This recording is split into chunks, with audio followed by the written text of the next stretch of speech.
નમસ્કાર મિત્રો, આજે આપણે શીખીશું કે ગુજરાતીને અંગ્રેજીમાં કેવી રીતે અનુવાદ કરવો. સ્ટેપ 1. પહેલા ગુજરાતી વાક્ય ધ્યાનથી વાંચો. સૌપ્રથમ આખું વાક્ય સમજો. તરત જ શબ્દ પ્રમાણે અનુવાદ કરશો નહીં. સ્ટેપ 2. સબ્જેક્ટ કર્તા શોધો. વાક્ય કોના વિશે છે તે ઓળખો. ઉદાહરણ: રમેશ સ્કૂલે જાય છે. અહીં રમેશ કર્તા છે.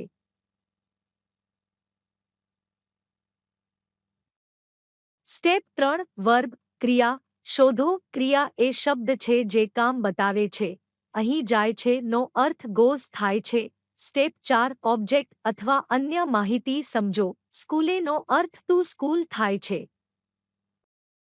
સ્ટેપ 5. વાક્યનો ક્રમ સમજો. ગુજરાતીમાં સામાન્ય રીતે ક્રમ હોય છે.